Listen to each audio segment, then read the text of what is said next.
C'est marrant parce que je lis en ce moment À la ligne de Joseph Pontus. J'adore parce que c'était une recommandation qui m'avait été faite et j'adore quand vous me faites des recommandations. Et là, c'est Juliette qui m'avait fait cette recommandation. Et donc, j'ai réservé le livre à la bibliothèque. Je l'ai attendu patiemment. Et là, je l'ai enfin entre les mains.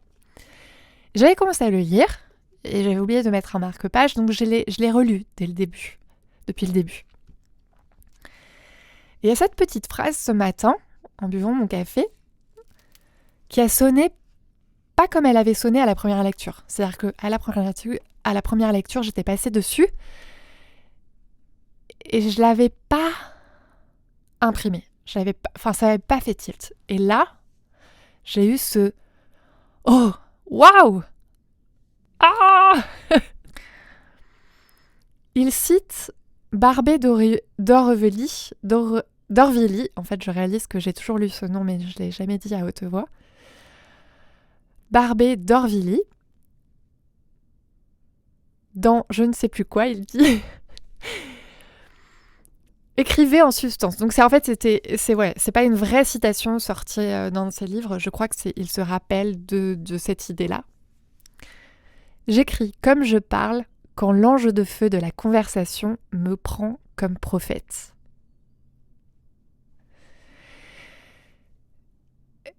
Et ça rejoint une idée que j'ai beaucoup lue dans les livres sur la créativité, sur le fait que quand tu crées, il y a ce génie qui prend possession de toi et toi, tu es le canal, le biais par lequel il va s'exprimer, ce génie. Ça va toujours un peu chiffonner comme idée parce que j'ai envie d'une approche un peu plus scientifique des choses, un peu moins... j'ai une boutique de cristaux et je fais du travail d'énergie. Tu vois, mon cerveau a besoin d'une explication plus pragmatique, plus logique. Et cette approche de la créativité, je la comprends en fait. Mais je vois les choses un peu différemment. Bref, peut-être que ce sera un sujet d'un autre épisode. Ce qui est très vrai en revanche, c'est que, et ça je le nie pas du tout, c'est que quand tu crées, il faut vraiment que tu te branches, que tu arrives à te brancher sur cette fréquence où tu es dans le flow, où tu es dépourvu de toute entrave mentale et qui te permet de te concentrer sur ce que tu fais sans te censurer, sans démolir ce que tu es en train de faire sur le temps T, à l'instant I. Bien souvent, ce qui empêche les personnes de créer, c'est qu'elles n'arrivent pas à passer cette étape de « je me fais confiance, je peux le faire, j'ai le droit, et je m'autorise à le faire ». Parce qu'il va y avoir tout un discours en fait qui va se mettre en place de « mais qui suis pour faire ça, qui suis pour dire ça, qui suis pour créer ça, ce que je fais c'est nul ». Et qui fait que si tu écris, tu vas avoir cet élan tout à coup de « non, immédiatement j'abandonne le crayon et j'ai envie de déchirer ma page ou de la rouler en papier ou alors de la mettre au recyclage ». Mais en général, l'élan, il est un petit peu plus destructeur. Mais il y a ce process qui se met en place où tu essaies de te verrouiller et qui est souvent un relais de mécanismes que tu as appris, de mécanismes de verrouillage que tu as appris toute ta vie. Ce qui m'a toujours un peu mis vent debout, c'est que c'est pas juste, en fait. Parce qu'il y a des personnes qui vont moins avoir ces verrouillages de par leur parcours que d'autres. Et ça, c'est pas juste. Je crois en revanche que tu peux vraiment avoir une transformation pour travailler sur ces verrous, les défaire et t'autoriser, te permettre de faire, enfin. Bon, faire quoi, c'est que le début de l'histoire, mais c'est important. Et je comprends toutes ces théories sur le petit génie qui s'empare de toi parce que, en fait, ça te débarrasse de toute quête de tout à avoir avec moi. C'est moi, je suis pas assez bien. En fait, ça va, si tu mets le spotlight sur toi, tu vas avoir tout un tas de pression où tu vas te dire il faut que j'assure. Et en fait, non, mais non, je suis pas assez bien et je fais pas assez bien et c'est pas assez bien ce que j'arrive à faire. Bref, tu vas avoir toutes ces petites phrases et la pression va monter. Et pour certains, en fait, pour certaines, la réponse parfois c'est de se dire ok, mais en fait j'enlève le spotlight de moi et je me dis oh bah c'est un petit génie qui prend possession de moi et du coup j'arrive à faire des trucs géniaux. Et c'était peut-être arrivé parfois de faire quelque chose et de le regarder ensuite et te dire mais comment est-ce que j'ai fait ça? Moi je relis des choses que j'ai pu écrire il y a, je sais pas, 10 ans par exemple, donc que j'ai complètement oubliées, qui sont très très loin dans ma mémoire. Je me dis waouh, en fait je m'impressionne moi-même. Et bizarrement, bah, quand je fais un truc sur l'instant T, ou l'instant I, je m'impressionne pas bien souvent. Je veux dire, je vais avoir ce discours de et quand je vais regarder mon travail, je vais voir tout ce qui va pas, bien souvent plus que ce qui va. Mais à chaque fois, j'arrive à faire à partir du moment où j'essaie d'enlever ce côté je juge ce que je fais. J'arrête de me juger. Et je crois que la solution de se dire c'est un petit génie qui prend possession de moi, c'est une solution, mais pour moi, en fait, elle reste superficielle.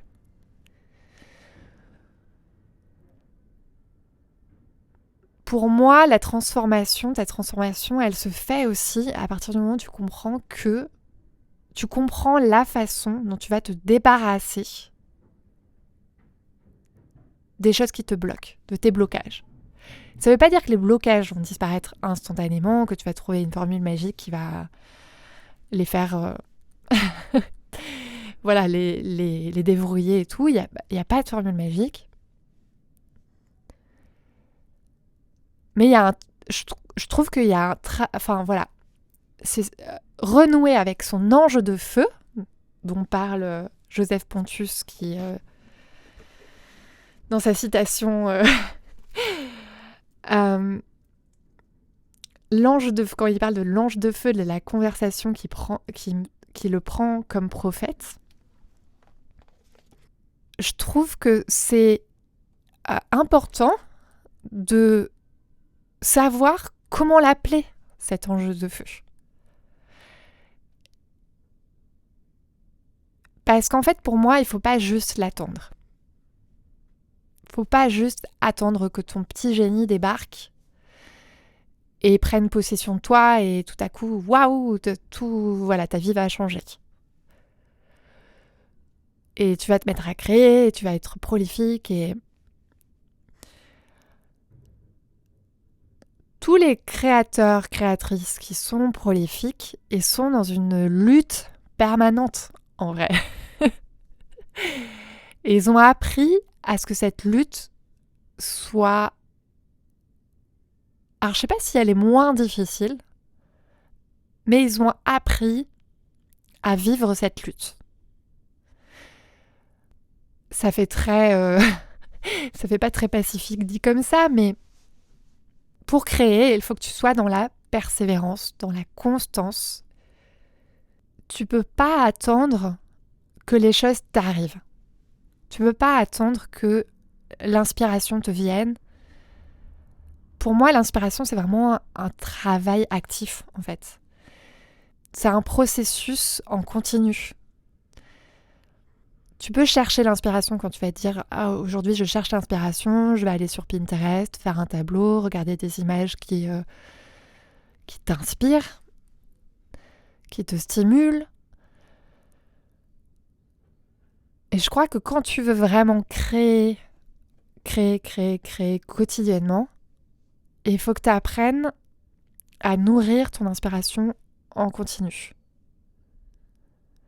Pour moi, il y a toute une discipline de création à mettre en place qui va être au service de ta création. Et peut-être que cette discipline te rend disponible pour que ton petit génie te parle et que tu puisses l'entendre. Mais je crois... En tout cas, je pense que je vais, dans les temps qui viennent, beaucoup réfléchir à cette notion parce que c'est une idée autour de laquelle je tourne depuis un moment. Et je pense que j'ai besoin, en tout cas j'ai cette intuition aujourd'hui que j'ai besoin de raccrocher des wagons les uns aux autres. Mais je trouve que ce qui est important, c'est de savoir aussi comment tu libères réellement ce petit génie. Comment tu libères réellement ta créativité. C'est pas facile. C'est pas facile. Si c'était facile, j'aurais sans doute pas cette conversation avec toi. Je sais pas ce que t'en penses de ton côté. C'est pas facile. Oui, je ris de... J'expulse toutes les années de difficultés et de peine et de prise de tête que j'ai bien vécu. Je bois un petit coup pour me remettre de ça. C'est de l'eau que je bois, c'est pas autre chose. T'inquiète pas. On parle beaucoup du fait de l'importance d'être aligné avec soi-même, d'être en accord avec soi-même. C'est difficile d'avoir un mode d'emploi pour arriver à cette fin. Il y a des choses qui peuvent aider. Et je crois, et en tout cas c'est ma démarche, moi, d'essayer de trouver vraiment les leviers que tu peux actionner pour mieux créer, pour mieux vivre ta créativité, pour mieux aborder tes projets, pour mieux aborder aussi ta vie, parce que pour moi, les deux sont liés. En fait, tu crées ta vie, tu crées tes projets. Et en fait, souvent, tu crées tes projets aussi parce que c'est une façon pour toi de créer ta vie. Enfin, voilà, les deux sont liés pour moi. Ça peut paraître nébuleux, peut-être dit comme ça, mais voilà, j'espère que tu saisis l'idée. Et je crois qu'il peut y avoir des approches, des méthodologies qui peuvent te permettre de mieux créer. Et c'est ce que j'essaie de faire depuis le début dans mon projet éditorial dans mon projet éditorial et entrepreneurial Mérigraphe. C'est ça, c'est ce que j'essaie de faire. Je crois que tout ça, ça marche, mais à un moment donné, c'est comme si c'était un peu la carcasse, tu vois. Et que cette carcasse, il faut aussi que tu arrives à l'habiter. Que ce soit l'endroit dans lequel tu as vraiment envie d'être et dans lequel tu as vraiment envie d'allumer le feu. Que ce soit vraiment ton foyer qui te réchauffe. Il faut que tu trouves, que tu aies cette envie de tous les jours te dire, voilà, cette carcasse, c'est vraiment celle-là. Carcasse, c'est peut-être pas la bonne image, mais ce cocon, c'est vraiment celui-là que j'ai envie d'occuper, dans lequel je me sens à l'aise pour prendre ma place, pour me développer, pour continuer à évoluer. Et que c'est de cet endroit-là que je peux donner le meilleur aux autres. Et attention, quand j'utilise meilleur comme amélioratif, c'est pas genre le meilleur pour être le best of the world ou tu vois, d'être genre supérieur aux autres. C'est pas une question de supériorité absolue dont je te parle, c'est juste de trouver ta zone de génie, justement. Bah tiens, on reparle de ce génie, mais en fait, le truc pour lequel tu peux vraiment apporter le plus de choses aux autres. Et d'incarner ça. Je commence à réfléchir sur cette notion, donc peut-être que la façon dont je le dis aujourd'hui, elle est peut-être pas super encore parlante et que j'arrive peut-être pas à trouver encore les mots justes. Mais je voulais partager ça avec toi pour peut-être avoir un effet de ping-pong et tu me dis ce que tu en penses. Mais j'ai envie dans les temps qui viennent de vraiment essayer de travailler là-dessus. Et je sais pas, dernièrement, j'étais en train de me dire, tiens Magali, peut-être que tu devrais te reconvertir en coach. En fait, c'est vrai que dans mon travail d'autrice et dans ce que je peux faire à travers les ateliers en ligne que je partage ou dans ce que je peux partager dans les lettres créatives que j'envoie tous les lundis, si tu n'es pas encore inscrit ou inscrite, c'est sur maigrigrave.com/lettres-créatives que tu peux t'inscrire. Où tu peux découvrir, du coup j'en profite pour te dire que tu peux découvrir aussi ce que je propose et mon approche au travers de mes ateliers via l'atelier Éclair qui est accessible sur maigrigrave.com/créer. Voilà, c'était pour la minute promotion de mon travail que je m'efforce de faire et que je t'encourage de faire aussi. Je t'encourage à te libérer de cette espèce de non, il faut pas que je me promeuve et que je me valorise. Si tu as le droit de te valoriser, de te promouvoir, c'est une façon aussi de construire tes projets et d'avancer. Bon, bref, parenthèse fermée. J'ai vraiment envie d'aider les personnes à vraiment renouer avec cette partie d'elles-mêmes qui peut être censurée, bloquée, entravée et qui les empêche de vraiment donner ce qu'elles ont à donner aux autres. Bien sûr, c'est une résonance, c'est une résonance de mes propres problèmes, de mes propres problématiques, de mon propre parcours. Je me lance dans ce podcast parce que c'est une étape de plus pour moi pour travailler ce que j'ai toujours eu du mal à faire, à savoir parler, dire, m'exprimer. Cette peine, cette difficulté, elle remonte à loin pour moi. Elle a des sources, des racines que j'ai aujourd'hui bien identifiées, sur lesquelles j'ai travaillé. C'est pas par hasard si j'ai commencé une chaîne YouTube. La fille, elle avait passé sa vie à écrire et à s'enfermer dans cette façon de s'exprimer. Voilà, attention, je suis à l'un de long et je parle de moi à la troisième personne tout à coup. Mais non, j'assume, c'est que je me suis construite en me disant écrire, c'est ma seule façon de m'exprimer. Et j'étais à l'aise dans cette façon de m'exprimer. C'était là où j'avais bâti ma zone de confort. Et j'ai décidé que j'avais envie de l'étendre, cette zone-là, et d'aller tester des choses nouvelles. Et surtout, de confronter ma peur quelque part, de faire quelque chose de différent et surtout de m'exprimer avec mon visage, avec ma voix, de m'exposer potentiellement au jugement d'autrui. Tout ça, ça me faisait peur. Ça me faisait énormément peur et j'avais appris à le verrouiller depuis mon enfance. Et en commençant ma chaîne YouTube, j'ai vraiment essayé de... Ok, ça fait mal, on va mettre le doigt dessus.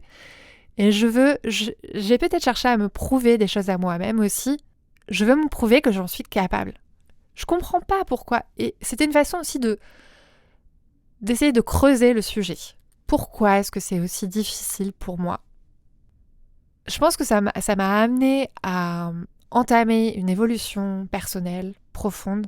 Et je commence ce podcast aussi aujourd'hui parce que je me suis rendu compte depuis l'année dernière que je continue quand même, même si j'ai des blocages et même si je me suis désentravée de plein de choses, il y a encore des chaînes, des choses auxquelles je m'enchaîne fortement et j'ai envie de continuer ce processus de libération. Et pour moi, ça passe par le fait de se confronter à ces blocages. Et c'est pour ça que je crois que se dire « j'attends qu'un petit génie qui arrive et s'empare de moi et me fasse parler », ça ne suffit pas en tout cas. C'est que je pense à un moment donné, il faut avoir ce travail de libération pour vraiment s'ouvrir, littéralement même, peut-être physiquement, ouvrir genre sa cage thoracique au monde extérieur et se rendre disponible. Et gagner cette liberté d'expression, parce que pour moi, en fait, créer, c'est pas juste s'exprimer, mais sous bien des aspects, créer, c'est s'exprimer, c'est donner vie, en tout cas, à quelque chose d'intérieur et qu'on partage au reste, à l'extérieur, au reste du monde, aux autres.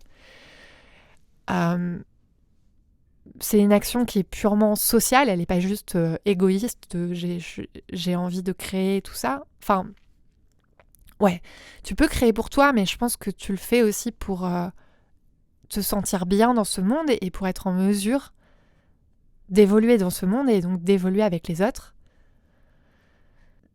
Tu vois, quand tu crées parfois et que tu as fini de créer, que c'était une session constructive et que tu n'as pas abandonné ou que tu t'es pas claquemuré ou que tu t'es pas bouclé à te dire non, je fais pas. Quand tu t'es vraiment donné ces moments où tu t'es autorisé de faire, comment tu te sens après? Ce plaisir, cette liberté intérieure que tu peux ressentir parce que tu as fait quelque chose qui t'a permis de te réaliser. De réaliser quelque chose. De donner vie à une possibilité. Je crois que c'est ça, c'est ce sentiment de réalisation qui, en partie, nous fait nous accrocher à l'acte de création, qui nous fait continuer et qui nous permet aussi de donner le meilleur de nous-mêmes. Alors, j'aime jamais dire meilleur, tout ça, tu sais, maintenant, mais qui nous permet de contribuer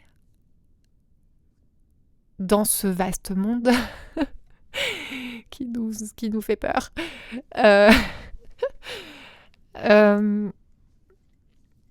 Voilà. Je pense que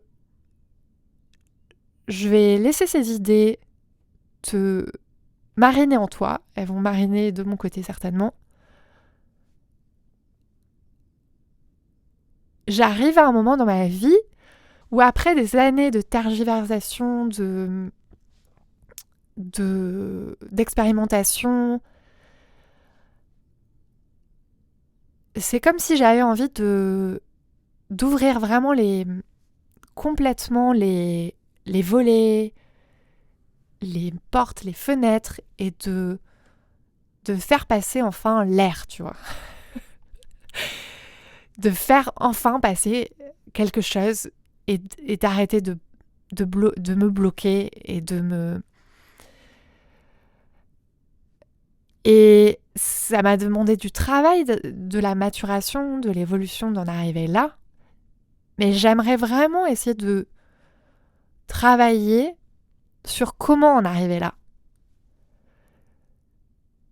Je pense que j'ai donné des pistes dans ce que je partage depuis le début, mais c'est comme si j'avais l'impression que j'ai construit une fusée et je t'aide, ou j'en t'encourage à construire une fusée, mais que, à un moment donné, c'est bien, la fusée, elle est construite. Ce qui est important, ce qui va faire la différence, c'est l'énergie qui va te permettre de la propulser. C'est cette énergie qui va faire que tu vas encore et toujours revenir à ce que tu fais et qui, plutôt que, tu vois, en fait, j'avais une question encore sur comment est-ce que je peux trouver le temps de créer. En fait, je pense qu'il y a plein... Je pourrais t'accompagner là-dedans avec plein de solutions possibles et inimaginables. Et je pense que c'est important de les découvrir, de les explorer. En tout cas, moi, j'ai commencé par là aussi. Mais à un moment donné, en fait, au-delà de toutes ces petites solutions, le grand truc qui fait que moi, j'arrive à trouver le temps, par exemple,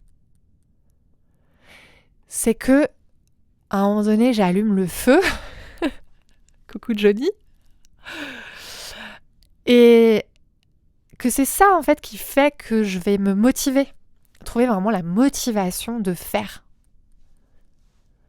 Et ça, c'est tout à fait personnel. Je peux pas l'inoculer en toi. C'est à toi d'allumer le feu.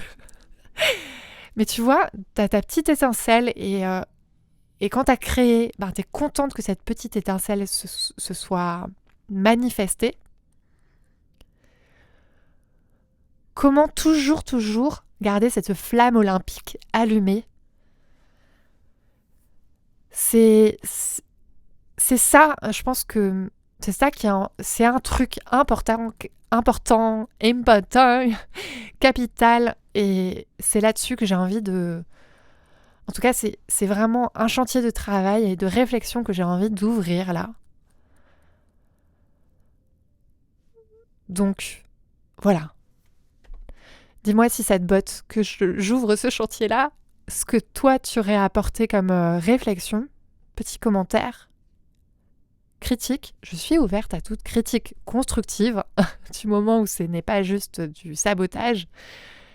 Bref, envoie-moi un petit message si ça t'intéresse, si tu as envie de t'exprimer, si tu as envie de je sais pas, de m'envoyer du poil à gratter sur mon adresse hello@merigrave.com. Et voilà, dis-moi.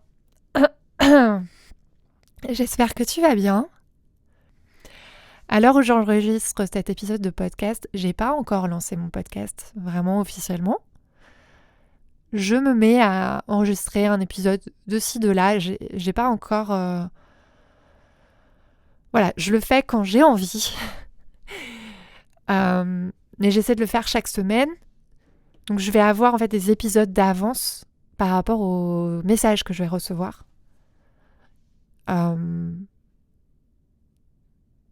Mais c'est mon idée d'essayer d'incorporer des petits bouts de vos pensées. Donc si tu as envie de m'envoyer un message vocal ou...